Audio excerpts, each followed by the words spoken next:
Bless the Lord, oh my soul, oh my soul. Worship His holy name. Sing like never before, oh my soul. I worship Your holy name. Keep on singing. Bless the Lord, oh my soul, oh my soul.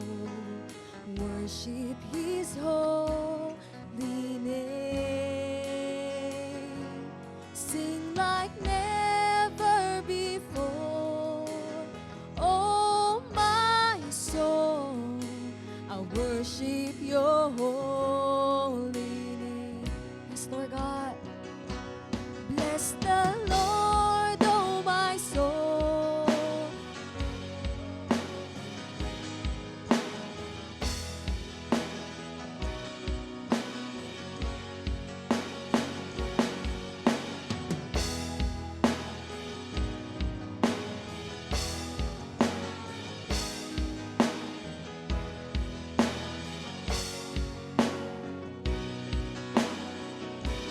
Bless the Lord, oh my soul, oh my soul. Worship His holy name. Sing like never before, oh my soul. I worship Your holy name. I worship Your holy name. I worship Your holy name.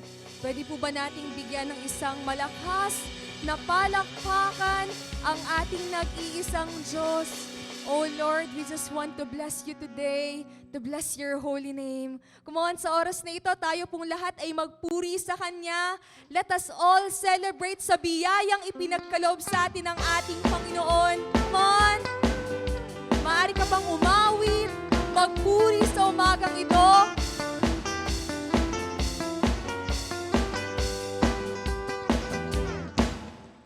Jesus, Ikaw ay mabuti sa lahat ng panahon, di ka nagbabago. Dapat kang ang tunay, kaya naman ang puso ko'y nagpupuri. Nagpapasalamat sa iyong kabutihan, sa iyong kahabagan, sa biyaya mo lamang ako nabubuhay. Sa biyaya mo lamang ako nakakapagpuri. Sa biyaya mo lamang ako kumakapit. Ang lahat nito'y biyaya mo sa amin. Salamat, Panginoon!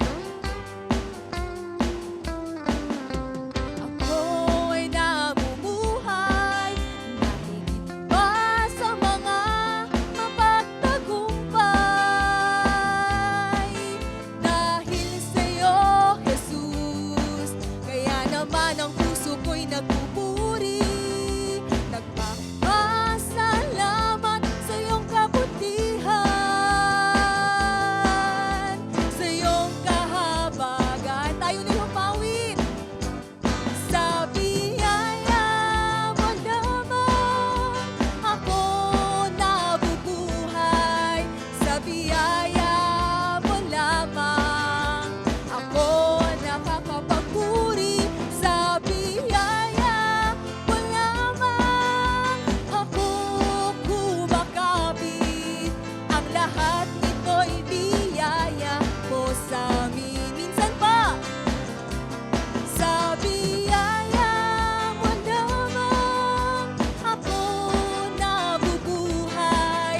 Sa biyaya mo lamang ako nakakapagpuri.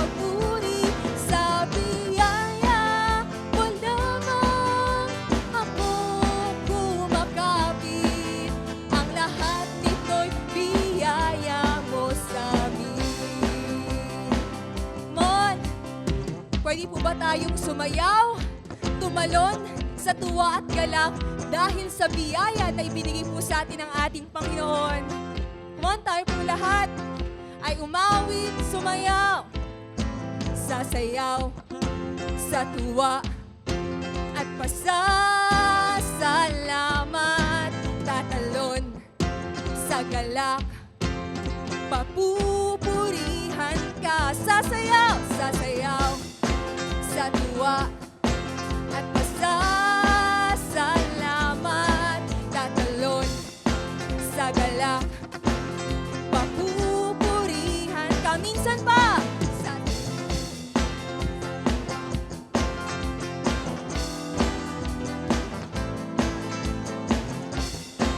sa galak, papupurihan ka, papupurihan ka.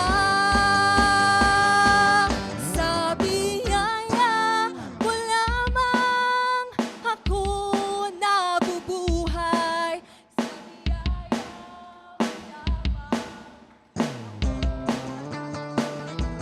Sa biyaya mo lamang ako kumakapit. Ang lahat nito'y biyaya mo sa amin. Minsan pa, sa biyaya mo lamang ako nabubuhay. Sa biyaya mo lamang ako nakakapagpuri. Sa biyaya mo lamang ako kumakapit. Ang lahat nito'y biyaya mo sa amin. Ang lahat nito'y biyaya mo sa amin. Ang lahat nito'y biyaya mo sa amin. Palakpakan po natin ang ating Panginoon.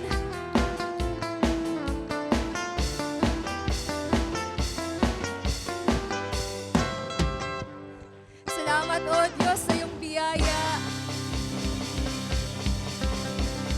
Yes, Lord. Lord, salamat sa biyaya. Lord, it is unmerited favor. Now, Lord, hindi po namin ito deserve. Pero ang pagmamahal mo, Panginoon, ang pagliligtas mo, Panginoon, sa aming mga buhay, ay natanggap po namin, O Jesus.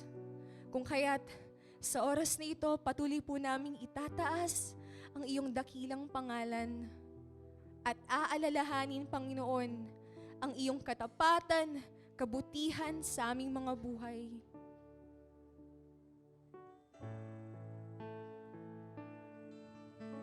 Katapatan mo, O Diyos, tunay at dakila. Ang pag-ibig mo'y wagas at walang kapantay sa aming puso, sa aming buhay. Papurit pagsambay iaalay. Bukas noon, ngayon, magpakailanman, luwalhatiin ka. Patuloy mong itaas ang iyong mga kamay. Katapatan mo, Diyos, tunay at dakila. Ang pag-ibig mo'y wagas at walang kapantay sa aming puso, sa aming buhay.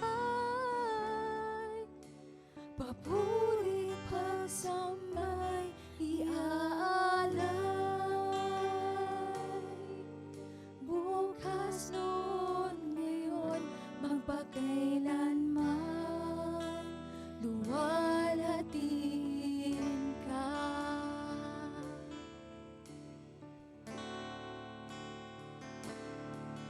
Panginoon, kay buti mo sa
ay tapat sa kanyang mga pangako sa ating mga buhay. Sa'yo umaasa, kaibigang tapat at sandigan. Sa'yo nagmumula kapayapaan, kabutihan. Di kayang sukatin ang pag-ibig mo. Mga pangako mo, liwanag at gabay. Sa bawat sandali, may pag-asa at kanlungan. Mga pangako mo, taglay nito'y galak. Nananatili ang labis na kalagan.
Salamat po sa Panginoon. Pwede bang awitin natin ulit yun, yung inawit natin kanina? Yung bago mga pangako mo. Pasalamatan natin ang ating Panginoon. Come on, church. Let's declare this worship. Let's declare these praises.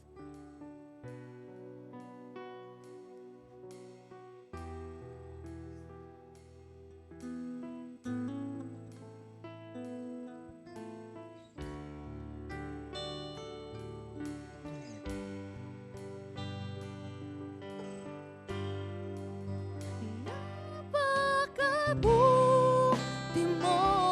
Sige po, i-declare po natin sa ating kinatatayuan na Aming napakabuti ng ating Panginoon.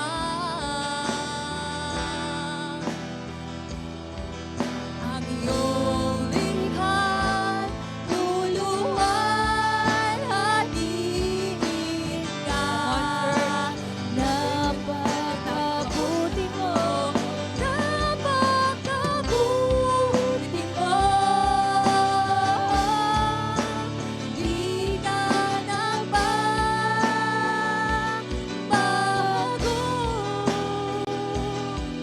Noon, ngayon, kailanman, sa buhay ko'y tabay. Amen. Tayo po'y manalangin. Yes, Lord, napakabuti mo sa aming buhay. Noon, ngayon, at magpakailanman, Lord, Ikaw ay tapat. You are faithful. And Lord, kami po bilang iyong mga anak, Lord God, patuloy mo po kaming turuan, aming hinihiling. Turuan mo po kami, Panginoon, na i-define yung circumstances namin ayon sa kabutihan mo.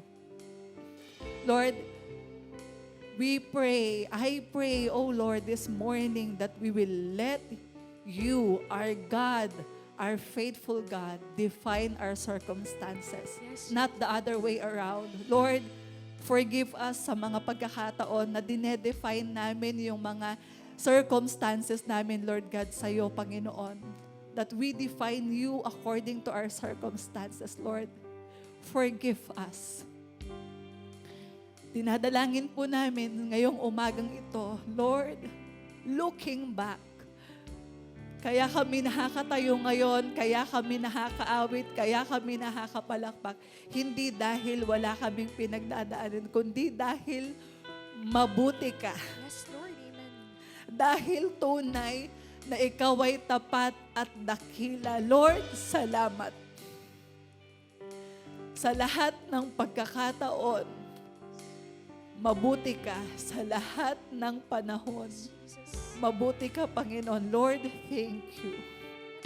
Salamat, Panginoon, dahil, Lord, sa iyong mga salita, sa iyong mga pangako, Lord, ang bawat isa sa amin, Lord, looking sa mga kapatid namin sa Panginoon, Lord God, looking at their lives, looking at their commitment, looking at their faith. Lord, thank you because we see your handprint in every detail. Yes, Lord. Even though sa mga times that you seem silent, Lord, you are working. And you are delivering your promise, Lord God. One at a time, Lord, in accordance, Lord God, sa iyong timing, in accordance to your plan. Lord, thank you. Lord, hindi sapat yung awit upang sabihin namin, napakabuti mo, Panginoon. Pero Lord, nawa, yung simple gesture na yon na aming pag-awit na pagsabi sa iyong Lord, ang buti-buti mo sa aming buhay, nawa, Panginoon, ikaw ay nabibigyan namin ng kagalakan. May our worship, may our praise, Lord God, be a pleasing offering to the King of Kings and to the Lord of Lords, who is good all the time. Thank you, O Lord. Purihin ka, sambahin ng iyong pangalan. In Jesus' mighty name we pray, and everybody will say, Amen and Amen. Come on. Sa lahat po ng nakaranas ng kabutihan ni Lord, ibang pumalakpak tayo muli. When God says that we are more than conquerors, it's not just a it's not just a suggestion, a statement, it's actually a declaration of who you are. Kailangan po angkinin mo yan kasi po yung mga hamon, kahapon po pinag-uusapan po namin yung pabago-bagong weather. Alam niyo po, merong isang lugar sa Netherlands po na nakakaranas po sila ng isang disorder or psychological disorder na kung tawagin po ay sad disorder. Ang sad disorder po, ito yung season adverse disorder.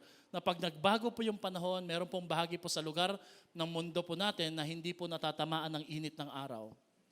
Delikado po pala iyon kasi hindi po nagsa-circulate yung dugo po natin, yung hormones po natin hindi kumikilos.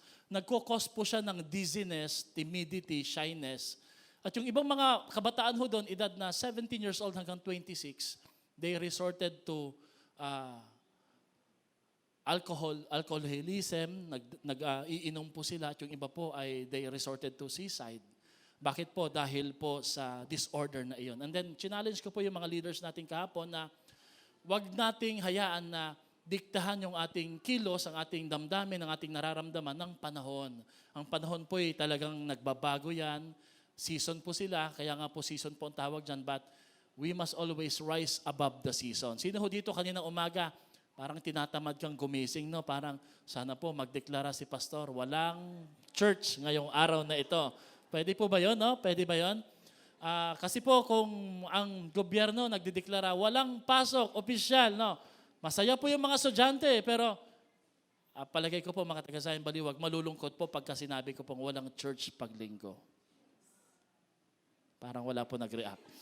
So, sabihin po noon, wala lang po, okay lang. Meron o wala.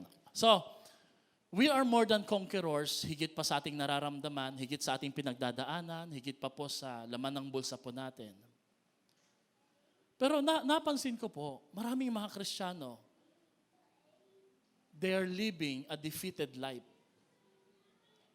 Kung ang Panginoon ay nangako that we are more than conquerors, why is it that some of us, or pwedeng most of us, we live in a life of defeat? Parang, Pastor, nasaan po yung higit pa sa mananagumpay para namang talunan po kami sa problema, sa frustration, sa discouragement, sa challenges, sa pag-aaral?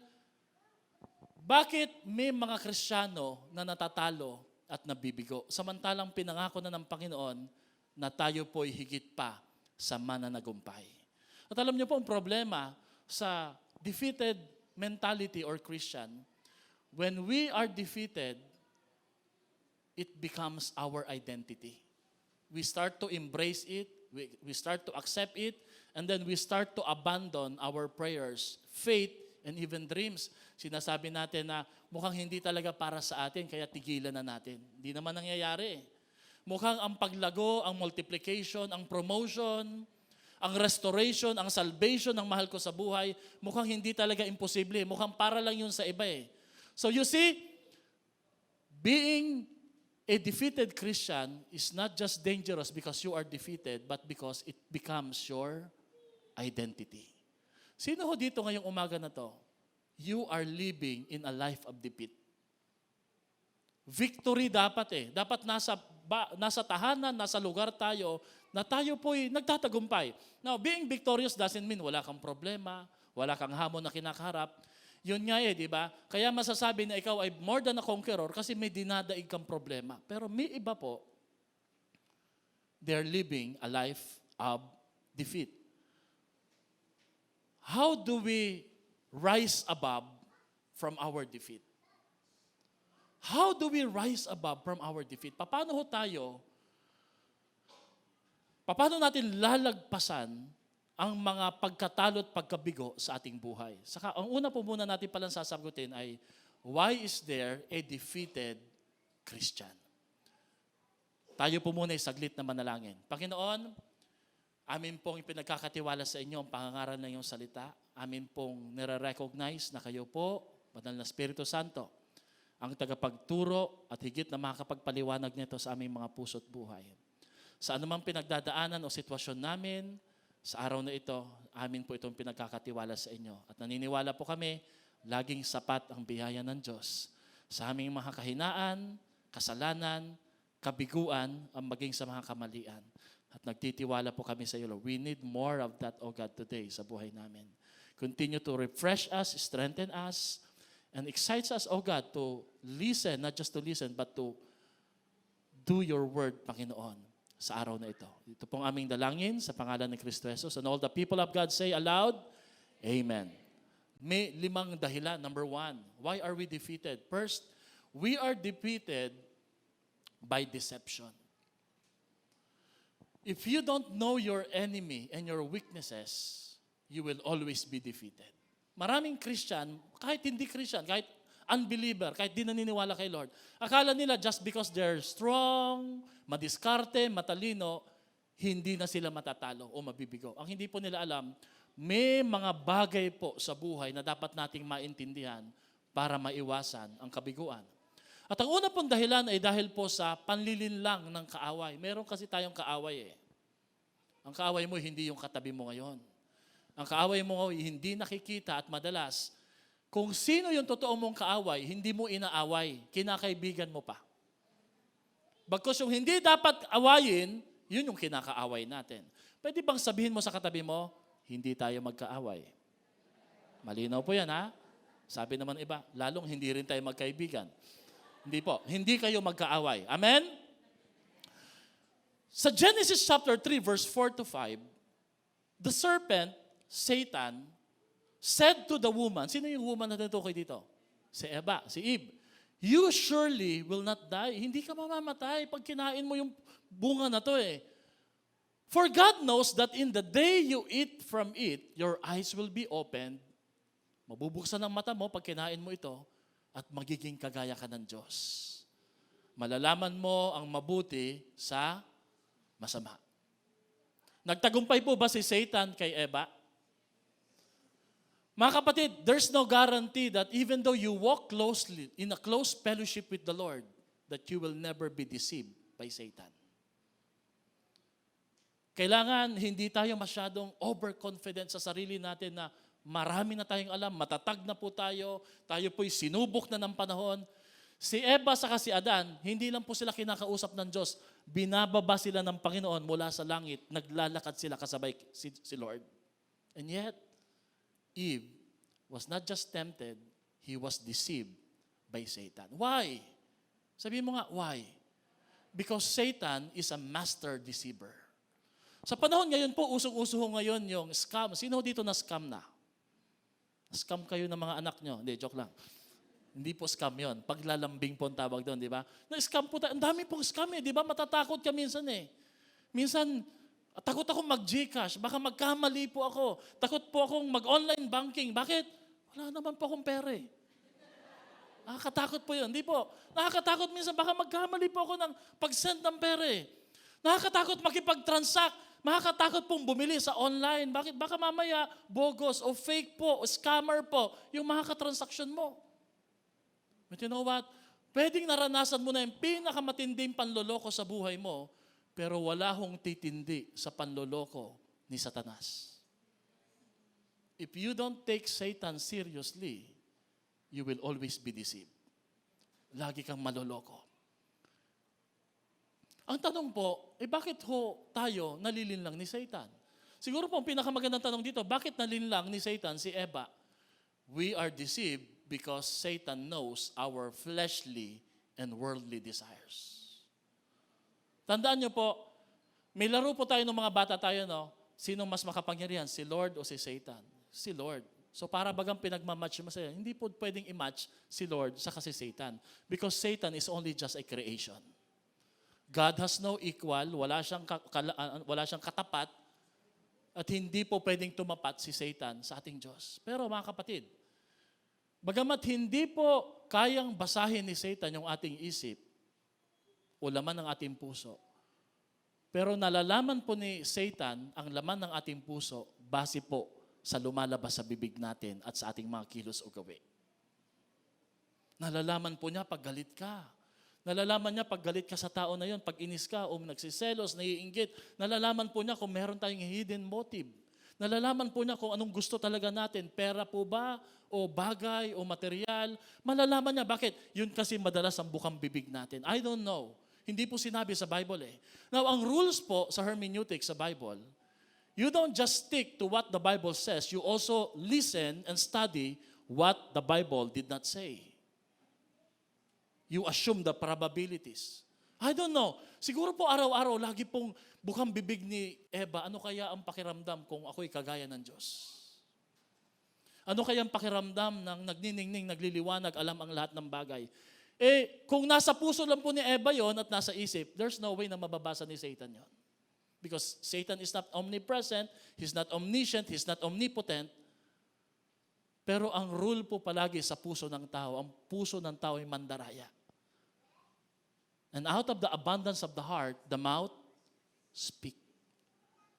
Sa kaibuturan ng ating puso, nagsasalita ang muso. At nalalaman kung ano ang laman ng puso mo. Pwede mong tingnan yung katabi mo.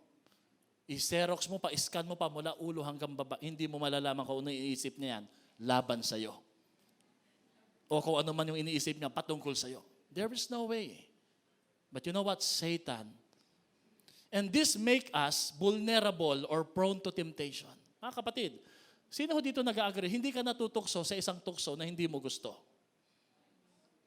Hindi ka naman matutukso pag hindi mo gusto eh. Tama? Matutukso ka lang lagi doon sa mga bagay na kahinaan o ninanasa ng iyong puso.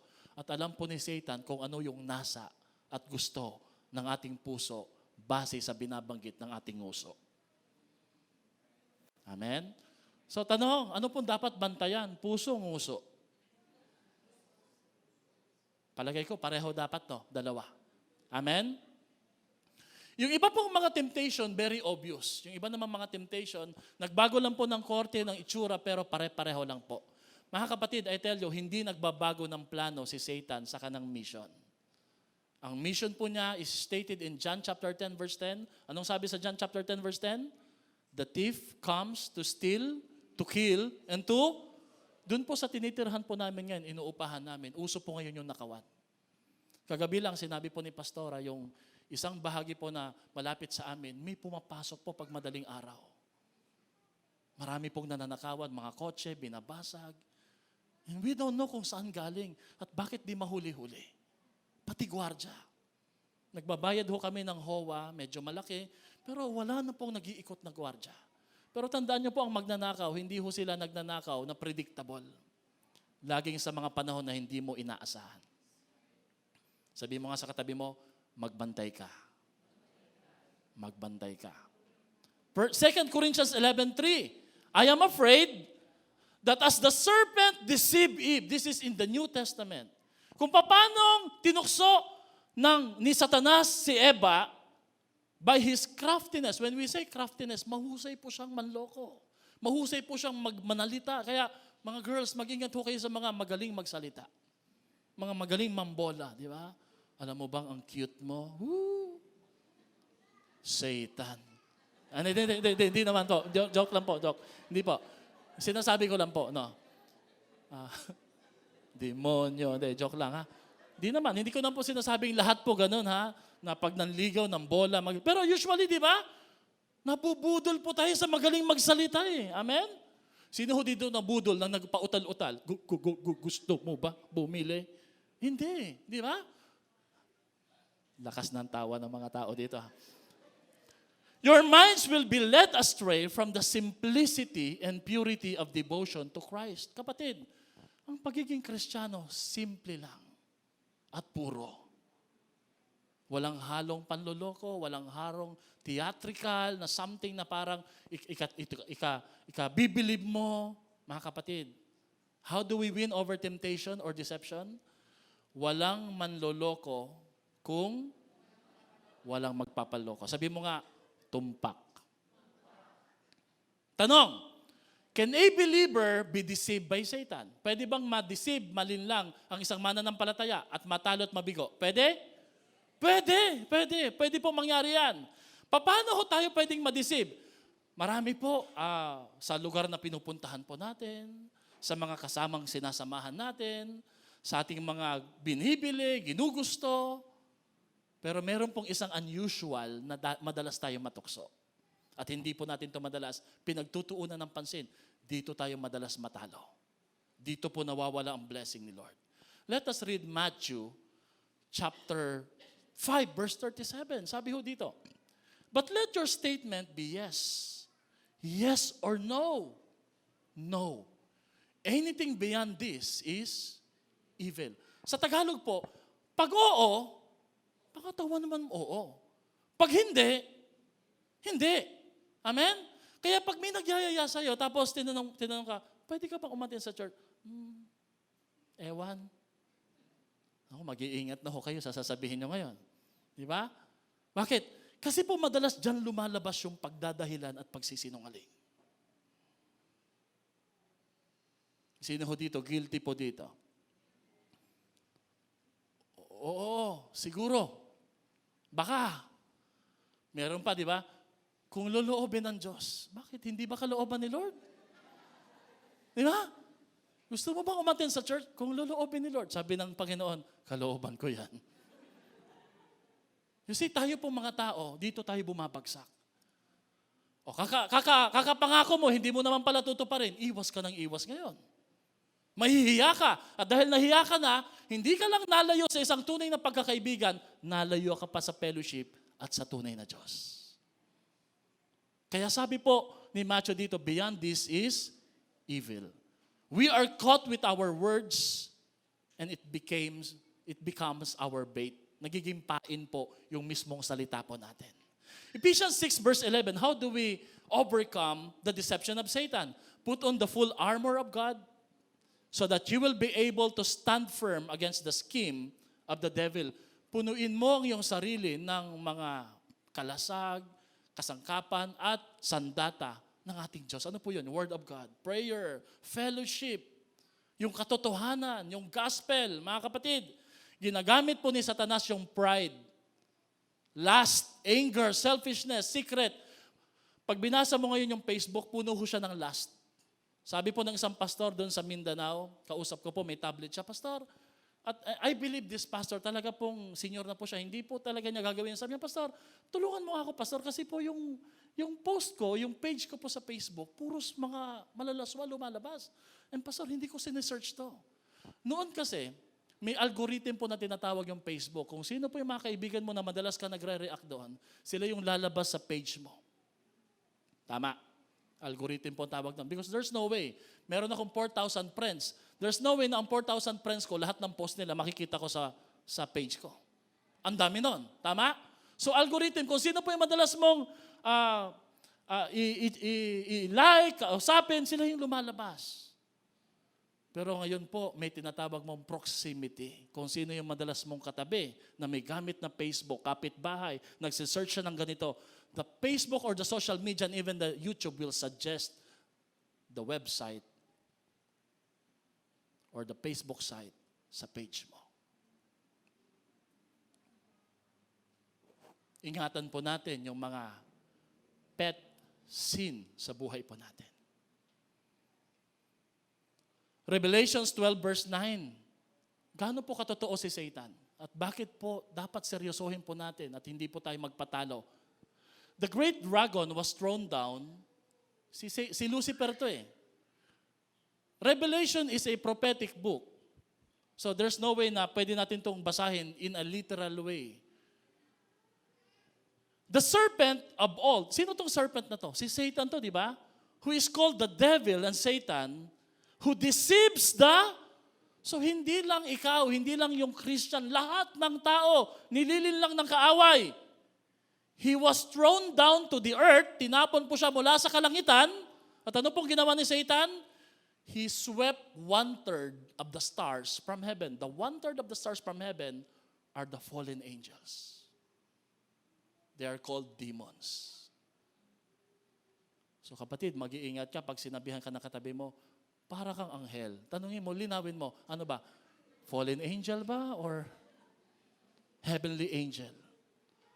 So si Satan po may alipores. Mga kapatid, when we know these things and we take seriously yung mga bagay na pinag-uusapan na ito, nababawasan po yung pagkatalo. Tandaan niyo po, mamaya pagbaba mo dito, may deception po na nag-aabang sa atin kahit po sa pag-upo pa lang natin ngayon. Number 2, we are deceived, we are defeated by discouragement and default. Una, natatalo po tayo, kaya merong mga defeated Christian. Una po dahil sa panlilin lang ng dyablo. Pangalawa, we are defeated because of discouragement, panlulumo, panlalamya. At alam niyo po ba ibig sabihin ng default? Yung hindi ka na lumalaban. You give up too soon because of discouragement. Hindi mo na pinagpipray, pinaglalaban ng mga pangarap na dating binabanggit mo sa ating Diyos. Did you know that discouragement is called the common cold sa ating panahon ngayon? Ito na rin po yung parang lagnat ng mundo. Na pag natamahan ka nito, magugulat ka na lang. No? Kaya, kailangan po we watch our back, we encourage one another. Sa 1 Kings chapter 19, verse 4, even the great people, tinatamaan po ng discouragement. And they feel defeated. Then he went on alone into the wilderness. Bakit siya discouraged? Mag-isa siya eh. Sabi mo nga sa katabi mo, hindi maganda nag-iisa. Hindi maganda mag-iisa eh. So, he went into wilderness, tapos mag-isa pa, pumunta pa sa sementeryo. Pumunta pa sa malulungkot na lugar. Traveling all day. He sat down under a solitary broom tree and prayed that he might die. Have you ever prayed that way? Lord, kunin mo na ako. Sino ho dito nag-pray ka na minsan, Lord, sana po mamatay na lang. Sana po kitlin mo na yung buhay ko. He prayed, Lord, take my life. Bakit daw? For I am no better than my ancestors who have already died. Alam niyo po, lagi ko po itong binabanggit, no? Buti na lang si Lord, hindi pala patol sa ating mga prayers. Amen? Pag discourage ka, nag-away kayo, kunin mo na ako. Sabi ni Lord, talaga? Ngayon na? Joke lang. Buti na lang po si Lord. No? Sino po dito natutuwa? Sinasala ni Lord lagi yung mga request ng hearts natin. Because hindi po ito yung end ng buhay ni Elijah, pero meron talagang moment na nadi-discourage po tayo. Sino ho dito? You are discouraged right now. And I tell you mga kapatid, if you're discouraged, you will be defeated. You will stop dreaming. You will stop working. Meron pong mga discouragement na halata. Meron namang mga discouragement po na hindi halata. Active pa rin, malakas pa rin, pero sa loob po, crumbling down na po. Wala na pong lakas para makipaglaban. Meron pong 4 na sources ang discouragement, and we need to know this para ma-overcome natin. Number 1, the first source of discouragement is fatigue. Sabihin mo nga sa katabi mo, pagod ka ba? Pag madalas tayong pagod, kahit wala tayong ginagawa, pag madalas kang pagod, madadali ka madi-discourage. Napansin niyo, mga kapatid? Pansinin niyo po yung mga magulang niyo pag di niyo tinutulungan. Dati Snow White yung mukha, pag talikod, ano na ang itsura? Dragon na. Diba? So anong dapat gawin pag pagod?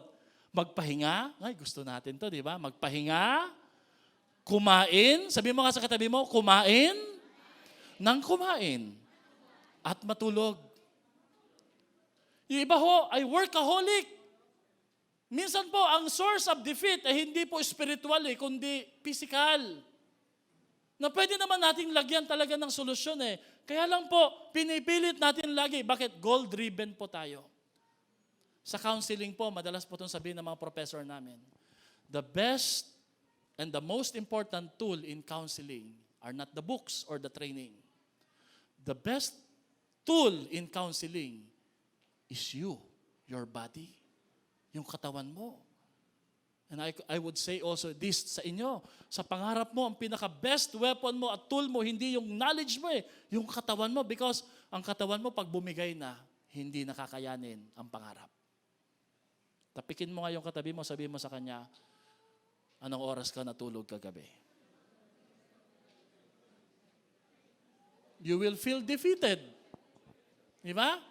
Nakikinig ka pa lang sa preaching ni pastor, namumungay na yung mata mo. Para nagpapaalam ka na. So, rest, eat, sleep. Pakiusap ko po sa inyo, kung may pera po kayo, kumain naman po kayo. Huwag nyo tipirin sarili nyo. Kumain kayo na masarap. At huwag nyo lang po kaming itatag. Invite nyo naman kami. Di ba? Number two, failure The common sources of discouragement that makes us defeated is when we fail. We must learn from them because failure is not the opposite of success. It is part of success. Bahagi po sa katagumpayan o sa journey ng pagtatagumpay ang magkamali. Alam niyo po ba, for me, failure is an education. Sabihin niyo nga po, failure is an education. Kaya kung marami kang failure, ibig sabihin po dito, may doctorate ka na. Amen? Kaya gamitin mo po iyan para i-push through yung pangarap natin sa buhay. Pangatlo, prostration. Learn to let go and let God. May mga bagay po tayo na kapag ka naging mental baggage sa isip natin, hindi na po natin ito kakayanin. Kaya isuko natin ito kay Lord. How do we do that? We pray and we give it all to the Lord by surrendering it sa Kanya. Amen? Sa iyo ko po ito, Panginoon, pinagkakatiwala. At pang-apat po, panghuli, fear. Fear. Trust the Lord. Alam niyo, in our discouragement, God's power is much greater than our discouragement. Nagtagumpay po ba si Elijah? Yes! Discouragement is like a shadow. Nawawala ho ito kapag ka sumisinag ang ilaw o liwanag ng pagpupursige. Discouragement is like a shadow. It disappears when the light of determination shines through. Kaya, push on, move on. Amen? Pwede bang banggain mo lang yung katabi mo, sabihin mo sa kanya, ituloy mo yan. Magpatuloy ka, huwag yung tutulog-tulog. Amen? Nagkukulong, ano mangyayari sa'yo? Magiging emo ka, di ba? So join sa mga magpapalakas sa'yo. Magpalakas po tayo sa bagat ang pangako ng Panginoon sa Isaiah 41 verse 10, favorite verse po ni Jethro. So, fear not, for I am with you. Lakasan po natin. Go. Fear not. Be not dismayed, for I am your God. I will help you. I will uphold you with my righteous right hand. Bibilisan ko lang po. Alam niyo ba yung verse na to ay may 4 na pangako si Lord. Number 1, a promise of His presence, I am with you. A promise of His power, I will strengthen you. A promise of His provision, I will help you. And a promise of God's protection, I will uphold you with my righteous right hand. Sa Bible, madalas banggitin po yung righteous right hand. Right hand. Right hand means authority. Kakampi mo ang Diyos na makapangyarihan. Palakpakan naman natin si Lord sa buhay natin. Amen? And then, of course, yung favorite verse po natin na kinanta ni Basil Valdez, para maiwasan po yung discouragement that makes us defeated, apply natin yung Matthew 11 verse 28. Come to me, all who labor, hindi po yan yung mga nanganganak ha. Come to me, all who labor and are heavily laden, and I will give you. Ang problema ko sa atin, pag may problema tayo, imbis na lumapit kay Lord, lumalayo tayo. Sabihin natin, di muna ako mag-church. Bakit? May problema po kami. Hindi po. Kung kailan po tayo mayroong problema, pag mas matindi ang pinagdadaanan natin, mas matindi dapat ang ating pananampalataya sa ating Diyos. Para hindi tayo natatalo. Subukan mo po. Pag naghihina ka, pagod ka, may hamon kang kinakaharap sa buhay, lumayo ka kay Lord. Sigurado po matatalo ka.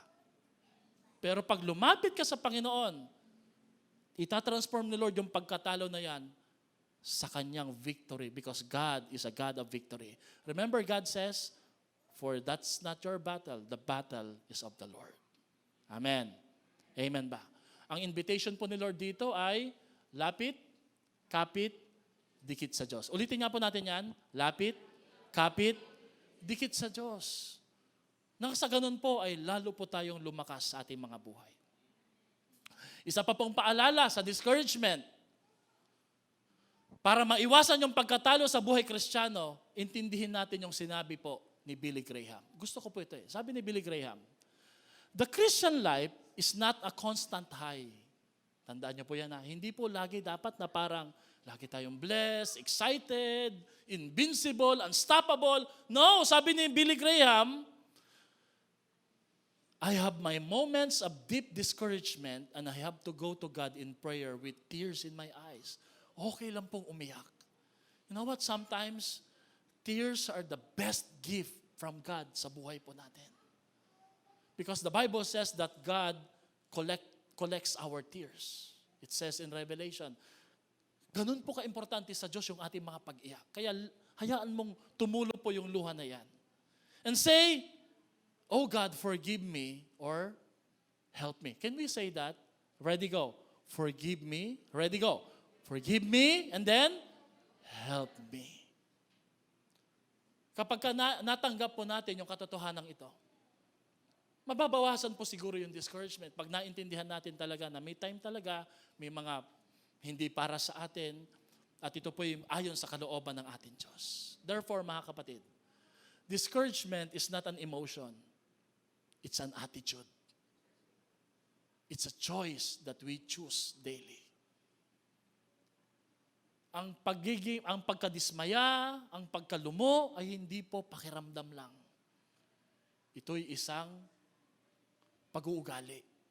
At ang sabi ko sa inyo last Sunday, be careful because it might become your lifestyle. Pag lagi kang nadi-discourage, lagi ka na lang nadi-discourage kay ganito, kay ganyan, you always find ways to be discouraged. You always look for people na madi-discourage ka. No, it becomes your habit. So why not find ways na ma-encourage tayo sa mga simpleng bagay lang po sa ating buhay? Discouragement is the enemy's favorite tool to use against you. Because Satan knows that there is greatness inside of you. Hindi ka naman i-discourage ni Satan kung alam niyang hindi ka mahusay at magaling at hindi mo kakampi ang Diyos. Lagi mo lang tatandaan, pag ikaw ay dinidiscourage, ibig lang sabihin nun, kampi mo si Lord. And there is greatness inside of you. Can you say that, mga kapatid? Sabi mo sa katabi mo, there is greatness inside of you.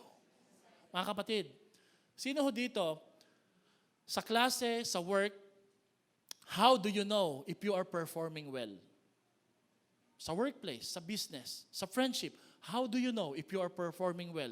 If you are leveling up, if you are doing good, if you are doing great, how do you know? Paano mo malalaman kung gumagaling ka? Hindi po kumpiyansa sa sarili. Galing talaga galing kay Lord Alam nyo? When people stop complimenting you. Because people are insecure. They will try to discourage you. Pansinin mo, pag pare-pareho lang kayong mokong, okay lang Pero pag medyo umaangat ka na ng konti, naka-cross arm na mga yan, tapos,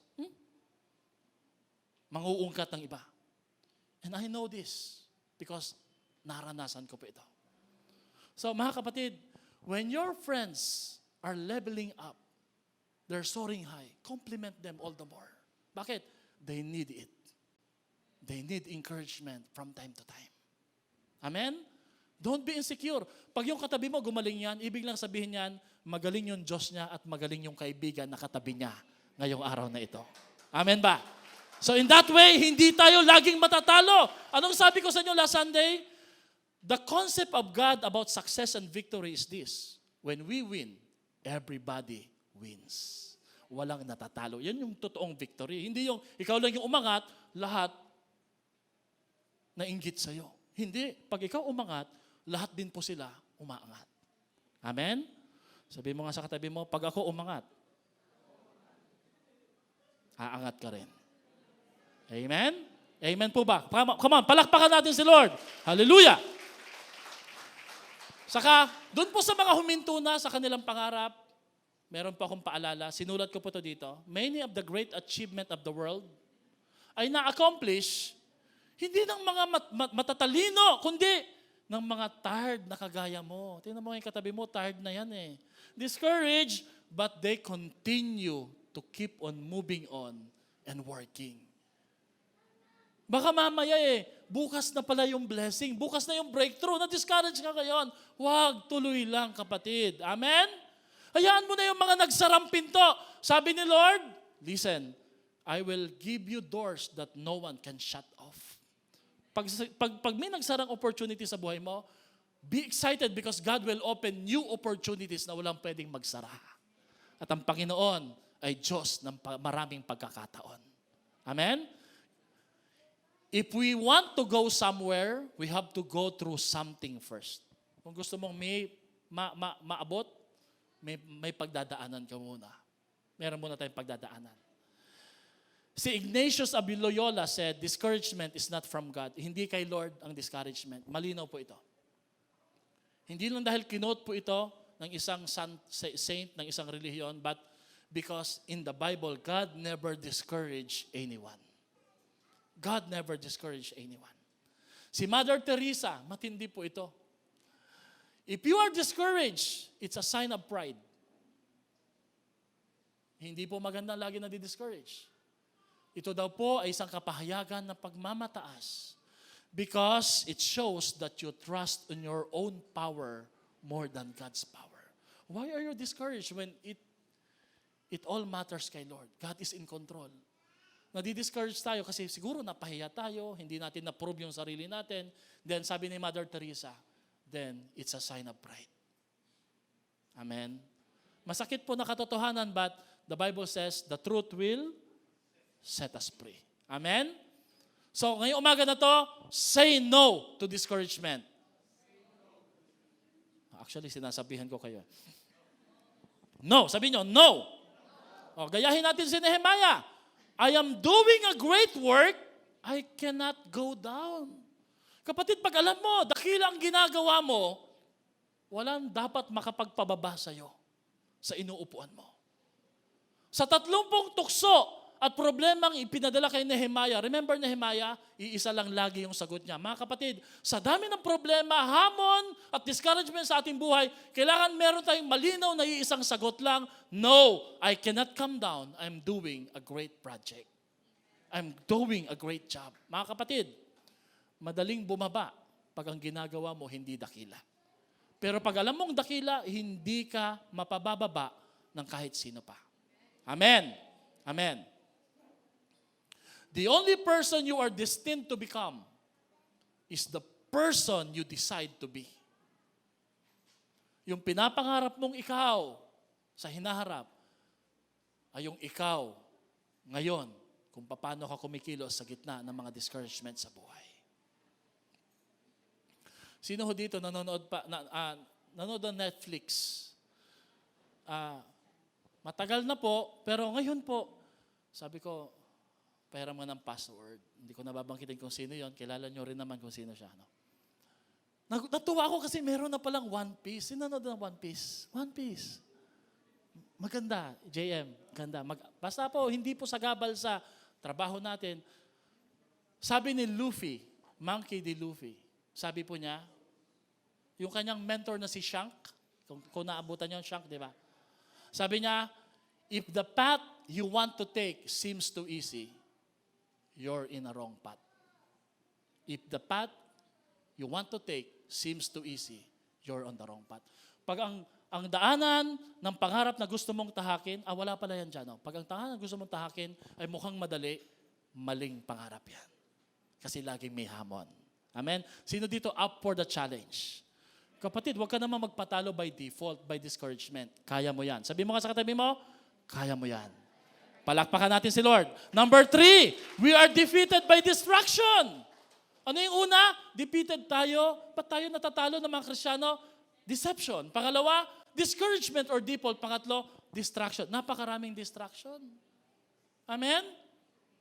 Napakaraming distraction pag hindi po natin kayang ihiwalay yung sarili natin sa distraction. Tingnan natin si Peter, ano nangyari sa kanya. Peter asked Jesus, Lord, if it's you, sabi niya, allow me to walk on water. The first time, isang tao po nakalakad sa ibabaw ng tubig. And Jesus said, come! Remember, it's not Jesus who requested Peter to come to him, but Peter requested that he could walk on water. So, naglakad po siya, and then Peter started to walk on water, but when he noticed the strong winds and the waves, the distraction, he began to sink down. These are distractions. Ito po yung mga bagay po na kapag itinuon po natin yung pansin doon, sa paligid po natin, matatalo po tayo. Amen? Beware. Everybody say beware. Because when the enemy sends distraction, they don't look like distraction until it is finished distracting you. Pwedeng relationship, pwedeng pangarap, pwedeng trabaho, Pwedeng pag-aaral, pwedeng karir, pwedeng pamilya, kung ano man po yun. Pwede nga pong pananampalataya. Kapag hindi po natin ito nakita na distraction, masisira po at matatalo po tayo sa ating buhay. 1 Corinthians 7 verse 35 says, I'm saying this for your benefit, not to place restriction. Sabi niya, whatever will help you serve the Lord's best with as few distraction as possible. Sabihin nyo nga po, few distraction as possible. Kayo po mga nag-aaral, this is the season for studying. Alisin nyo lahat ng distraction. There's a season for marriage, courtship. Don't be in a hurry. Huwag kayong magmamadali. Pag season ng pag-aaral, mag-aral kayo. Pag season ng pagtatrabaho, magtrabaho kayo. Pag season na dapat mag-asawa na, mag-asawa na po kayo. Amen? Huwag nating pagpalit-palitin yung season. Amen? Why? Kasi po si Satan, lagi siya magpapadala ng distraction sa buhay po natin. To make us unfaithful and unfruitful. Mark 4:19. The message of the Lord is crowded out by the worries in this life. Everybody say worries. So baka nga ngayon nagtuturo po ako ngayon, tinuturo ni Lord yung word niya, pero sa isip mo, iniisip mo, magkano yung kangkong, ilang kilo ng talong, yung bigas, yung bagoong, yung paksiw na prito kaya ni tatay, mapapanis yun. Ang dami mong iniisip, di ba? Yung tindahan ko, kinukupitan na ba ako? Yung mga aso, napakain na ba? Gumala na ba yung mga pusa? Mga kapatid, napakaraming distraction para hindi mo makuha yung pinaka-priority at importante. Amen? Sino ho dito naniniwala, magaling tayo sa distraction? Magaling tayo sa distraction di ba? So, the wealth, yung kagustuhang yumaman, and the desire for other things, so no fruit is produced. Walang bunga. Puno tayo ng pera, pero yung karakter, ampaw. Walang tatag, walang lalim. Para kang nag-gym, ang laki-laki ng katawan mo, yung ulo mo kasi laki lang ng munggo. Ang pangit tingnan. Amen? Hindi po maganda na nagtatagumpay po tayo sa pisikal panlabas, pero yung loob po natin mababaw, ampaw, at mahina. Mga kapatid, pag araw ng trabaho, mag-focus kayo sa araw ng trabaho. Pag araw ng linggo, ilaan nyo yung araw ng linggo para kay Lord lang talaga. Be-bless kayo ng Panginoon. Hindi yung pag-araw ng linggo, kung ano iniisip natin, habang nagdunos, may calculator dito. May pinapasa mga brochure. Meron pa ba mga brochure ng Avon ngayon? Avon, Tupperware. Ito, order ko. Pag-araw ng linggo, wala mo nang sasagot sa cellphone o text. Amen? Why? Kasi gusto ni Lord, masolo po tayo. Pag uwi mo, nagkaroon ng problema, ano nga ulit natutunan ko? Wala, Avon, problema, wala tayong natutunan So, ampaw po tayo yung karakter po natin. Amen? Sabi mo nga sa katabi mo, parang ikaw yung topic ngayong araw na to. Don't let the noise of the world keep you from hearing the voice of the Lord. Maingay ang mundo. Do you believe? Do you agree? Lalo sa Maynila. Pakaingay. Sino dito may maingay na kapitbahay? Ay, tayo pala yun. Pakaingay, di ba? Kaya minsan di na natin naririnig yung salita ng Diyos na nagsasalita para sa atin. Na may solusyon na, kaya hindi tayo nagwawagi. Natatalo po tayo. If the enemy can't destroy you, he will distract you. Pareho lang yun Kasi pag na-distract ka, you will be destroyed by the enemy. Si Martha, punta po tayo sa mga nanay. Martha was distracted by the big dinner. Everybody say, big dinner. Naghahanda siya ng matinding hapunan para kay Jesus Nothing wrong with that. Sabi ko nga sa inyo, mukhang dito, kawawa naman si Martha Wala naman siyang ibang inisip kundi pakainin lang si Jesus. Masama po ba yun? Hindi po masama yun. At samantalang si Maria, siya pa yung itinaas, tinanghal, wala namang ginawa. Sabi nga ng iba, katamad. Aral ng Bible, di naman nagluluto. No. Mary choose Jesus over activity because Mary, ayon sa ibang commentators, ginawa na niya ng una yung kanyang dapat gawin bago pa dumating si Lord. If you don't know your priority, you will be overwhelmed by more activity. The reason we can go to church today because we set our priority right. Hanggang mamaya. Alam niyo ba hanggang mamaya pa kami? Susundo pa ako sa magulang ko pa mamaya, paparating sila. It's the birthday of my mom. Hanggang gabi po kami. So hindi po dahil tamad po tayo, kundi dahil alam natin yung priority natin. And you know what? Ang meet ng time, ang alamat ng oras, lagi kang may oras sa mga bagay na pinapahalagahan mo sa sarili mo. Kung mahalaga si Lord sa'yo, may time ka para kay Lord. Hindi mo pagsasabayin ang pagsimba sa paglalaba. Dapat nagawa na po natin ito. Ang style nga po ni Pastora, paunti-unti, bawasan natin ng konti. Ang problema, kakabawas, may nadadagdag. Tama? If you know what I mean, di ba? Bawas ng bawas, meron naman nagbibihis. So, hindi talaga. Kung meron mang isa na hindi po nawawala at nagmumultiply lagi, yung labahin po. Pero kapatid, hindi tayo nadidistract doon. Bakit? Sunday is for the day of the Lord. Amen. Palakpakan niya po natin si Lord. Yung katabi mo, pinilit niya yung pinaka-the best para kay Lord. If the enemy can distract you from your time alone with God, then he can isolate you from the help that comes from God alone. Ano pong dapat natin gawin? Fix your eyes on Jesus. Fix your attention to Jesus. Kapatid, can I just say this? There will come a time that you will be distracted by a pastor, by a cell leader, by your brother in the Lord. But hey, hindi naman sila yung Savior mo si Lord. Hindi naman silang namatay sa krus ng Kalbaryo kundi ang Diyos po natin. So bakit mo itutuon ang iyong pananampalataya sa pagkakamalit kahinaan ng kapatid mo sa Panginoon? Fix your eyes on Jesus. Kasi si Lord hindi nagkakamali. He is perfect. Amen? Kilala niyo po ba yung MC sa Miss Universe na nagkamali? Anong pangalan nun? Steve Harvey. Diba? Steve Harvey said this. Sabi ni Steve Harvey, nandito ba yan, Brad?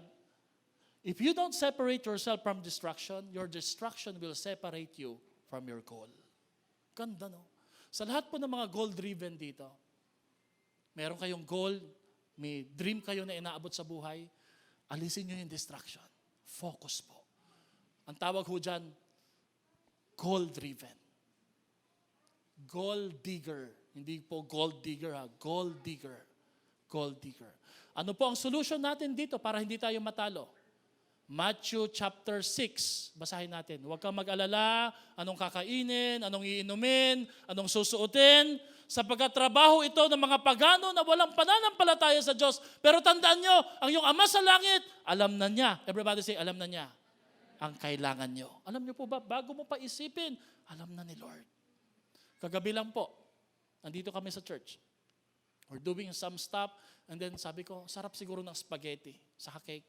Ba may nag-chat sa akin, Pastor, andyan ba kayo? May nagluto ko ng spaghetti, saka may pinicturan pa Sabi ko, naku po, si Lord po, alam niya, iniisip mo pa lang. Hallelujah. Amen? Hindi po ako nagparinig, hindi ko po sinabing, sana may magpadala dito ng spaghetti o kung ano man God knows that we need them. Subukan niyo po ngayong araw na to. Maglambing lang kayo kay Lord ng craving. Sabi niyo, Lord, parang masarap kumain ng ice cream. Anak, malamig. Hindi po. Subukan nyo lang po maglambing. Hindi totoo yun. Alam nyo, maraming levels ng prayers Petition, request, intercession, pero may tinatawag po na lambing. Everybody say lambing. Halimbawa po yung tinuro po ni Pastor Hiram, Lord, patangkarin mo naman ako palambing. May mga tumangkad.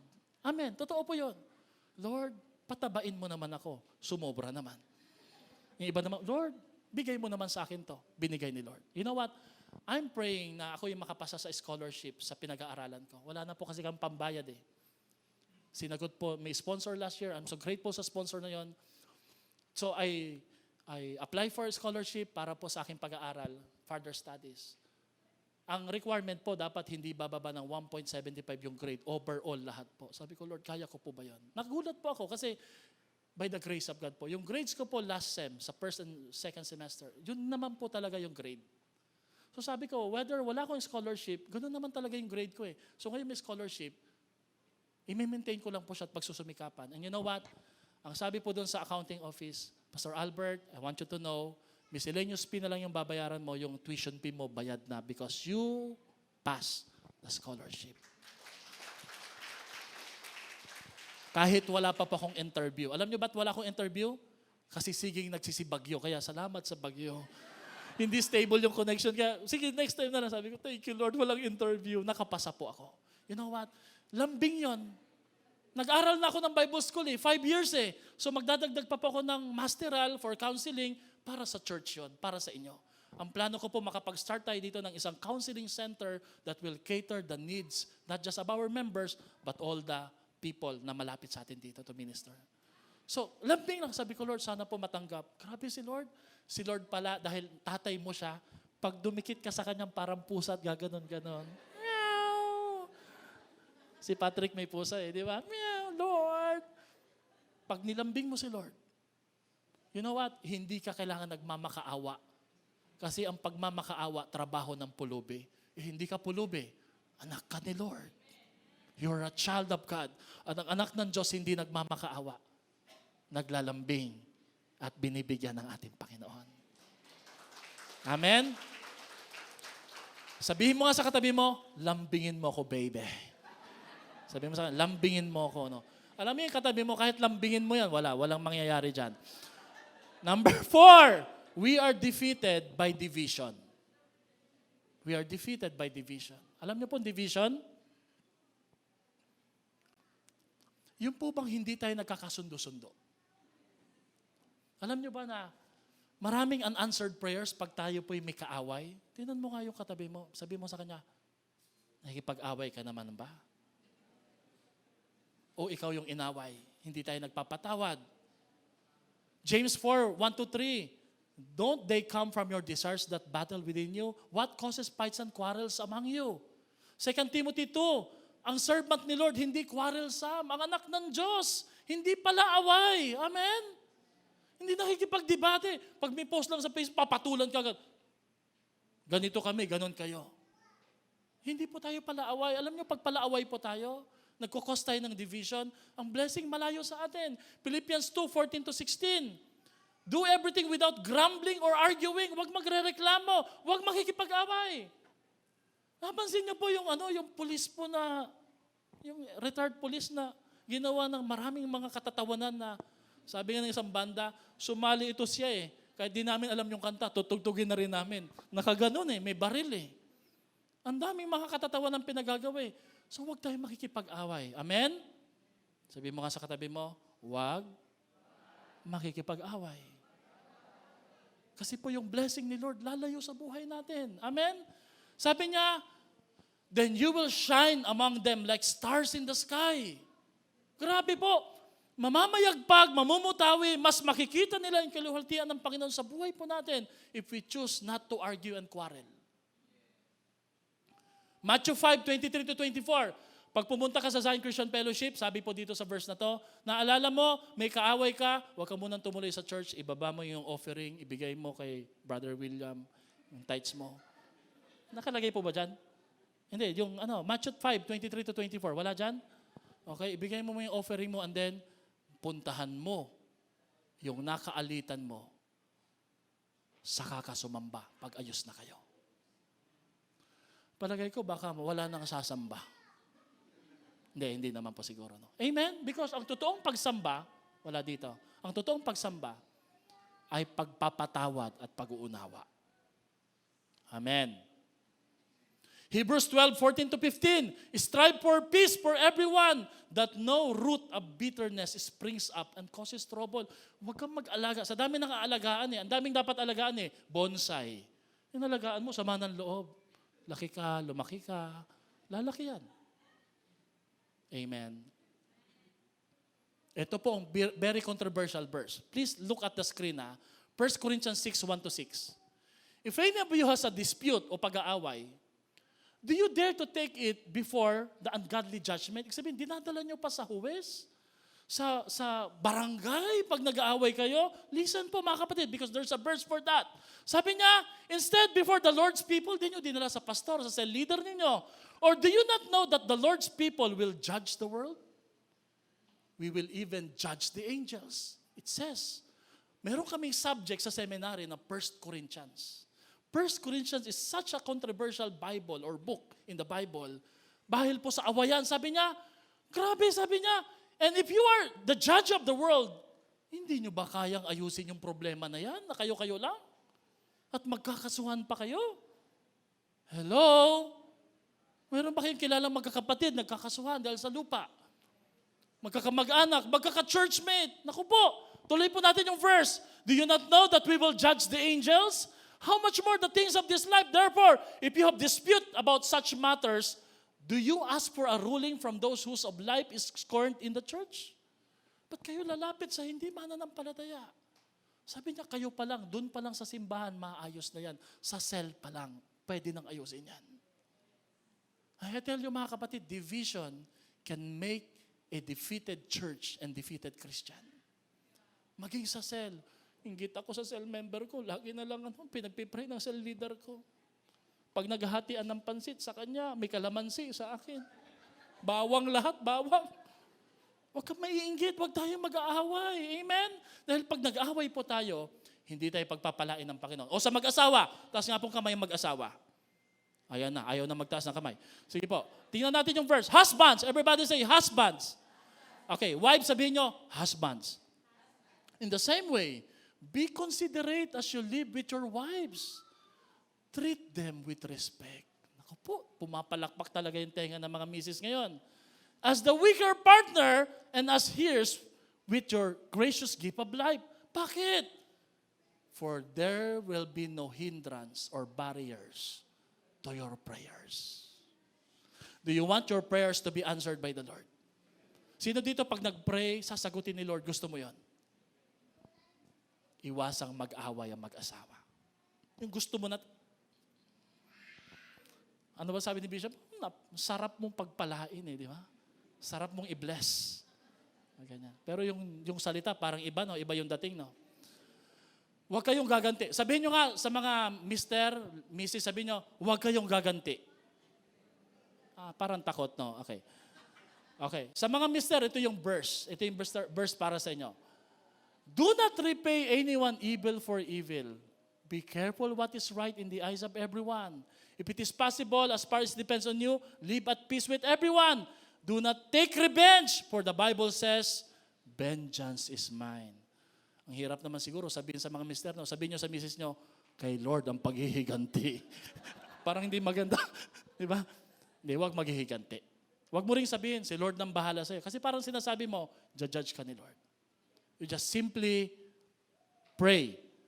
Sabi sa Matthew 5 verse 9, blessed are the peacemaker, for they shall be called sons of God. Amen? Panglima, why we are defeated? Because of disobedience. Napansin niyo po, puros D. Because of disobedience. Sa Joshua chapter 7, verse 1 to 5, the Israelites sinned. Ito na lang pakita natin picture. Nung sinalaki nila yung Jericho, may kinuha po si Achan ng mga bagay na hindi dapat para kay Lord. Alam niyo kung bakit? Ang una nilang sinalaki na syudad, kinuha nila yung mga singsing, korona, ginto. Tithes yun kay Lord Everybody say, tithes kay Lord yun. At alam niyo, ang tithes kay Lord, hindi dapat kinukuha. Binibigay kay Lord. Amen?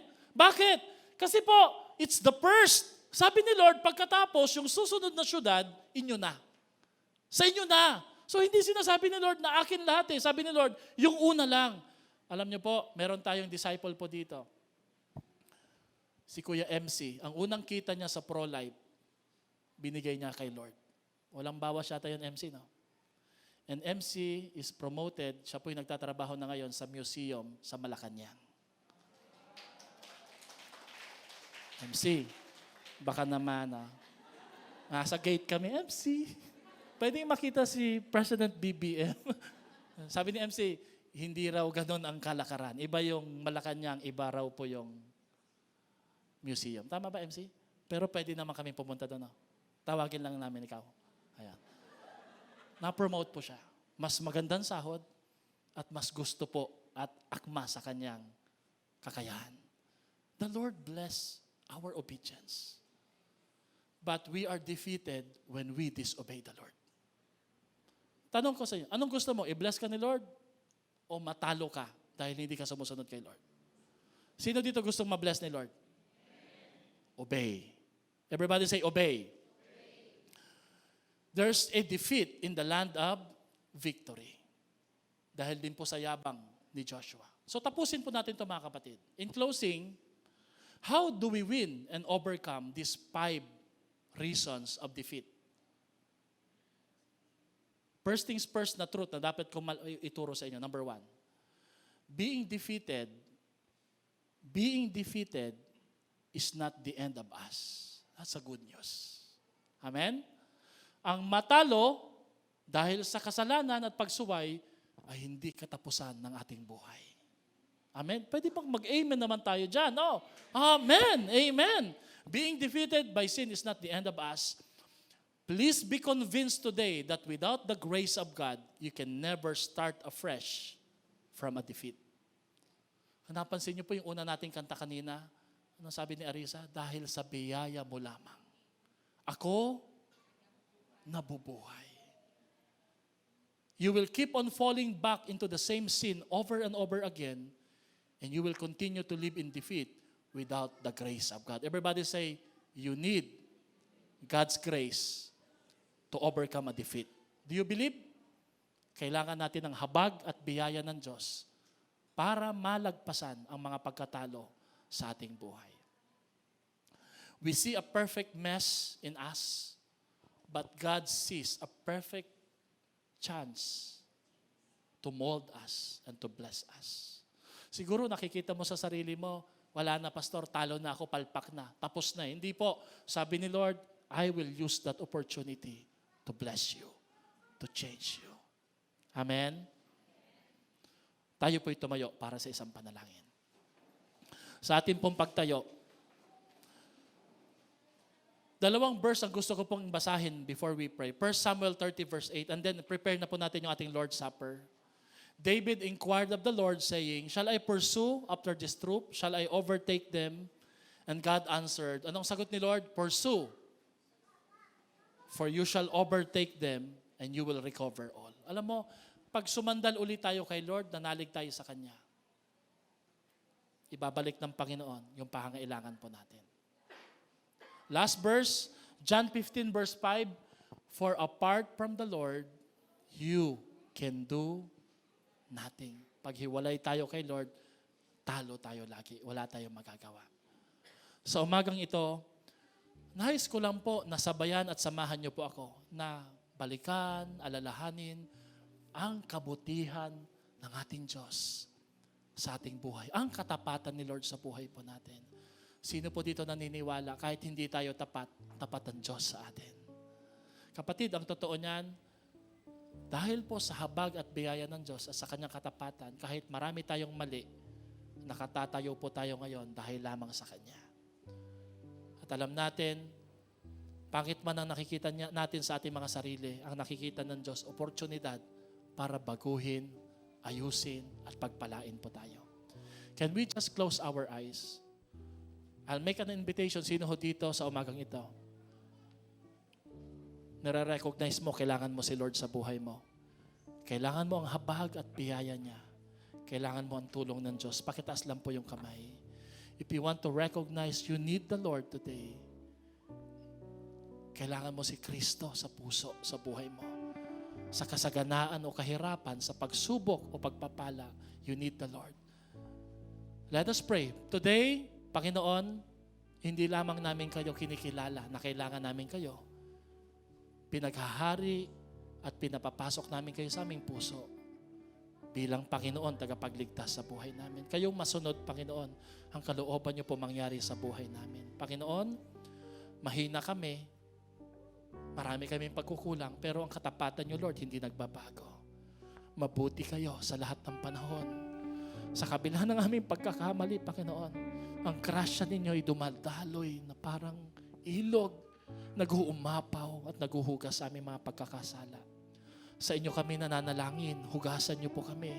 Bigyan niyo kami ng bagong pasimula na mangarap uli at manampalataya ng malalaking bagay sa iyo, Panginoon.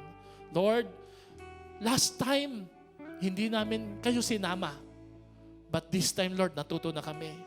Halika kayo, Lord, sama kayo sa pangarap namin. Halika kayo, Lord, sama kayo sa pag-aaral namin. Halika kayo, Lord, sama kayo sa pamilya namin.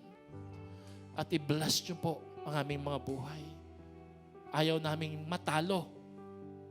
Gusto po namin, Lord, maranasan ang katotohanan that we are more than conquerors in Christ Jesus. Today, we want to live in victory. In Jesus' name we pray. Amen and amen. Let's praise God. Tatapat